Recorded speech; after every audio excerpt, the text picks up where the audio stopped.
దళితులను చిన్న చూపు చూసే చంద్రశేఖరరావు గారికి కనువిప్పు కలగాలి. ఆ దళితుడు ముందు చేతులు కట్టుకొని నిలబడాలని తమరిని స్పీకర్ గా కుర్చీలో కూర్చోబెట్టిన అధ్యక్ష. ప్రతి క్షణం ఏ దళితులనైతే చంద్రశేఖరరావు గారు వారి పార్టీ అవమానించిందో ఆ దళితుడు ముందు నాకు మైకు కావాలి, మీరు కరుణించండి, మీరు దయ చూపండి, ఇన్నాళ్ళు నేను చేసిన పాపాలకు ఈనాడు శిక్ష అనుభవిస్తున్నానని మీ ముందర చేతులు కట్టుకునే విధంగా మిమ్మల్ని ఈరోజు స్పీకర్ గా మా ఎమ్మెల్యేలందరూ మా పార్టీ తమని ఆ కుర్చీలో కూర్చోబెట్టారు అధ్యక్ష. అందుకే ఈరోజు ప్రధాన ప్రతిపక్ష నాయకుడు సభకు వస్తలేడు.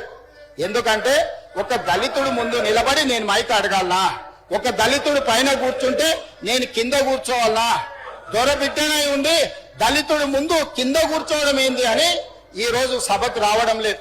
అది వారి విజ్ఞత, అది వారి ఆలోచన. పోని ఆయనకు అహంకారం ఉంది, వయసు మీద పడ్డది, లేకపోతే మనకంటే వయసులో పెద్దోడు అని ఆయనను కొన్ని విషయాలలో మనము చూసి చూడనట్టు ఉన్నా వీళ్ళకేం పోయే కాలం అధ్యక్ష, ఏం పోయే కాలం ఇవాళ ఒకటే చెప్పదలుచుకున్నా. భట్టి విక్రమార్క గారు, అట్లూరు లక్ష్మణ్ గారు, లేకపోతే వివేక్ గారు, లేకపోతే మా అన్న దామన్న గారు, రామచంద్ర నాయక్ గారు, లేకపోతే వేముల వీరేశం గారు, అద్దంకి నాయక్ మేమిస్తే వాళ్ళు ఎవరికి ఇచ్చారు అధ్యక్ష?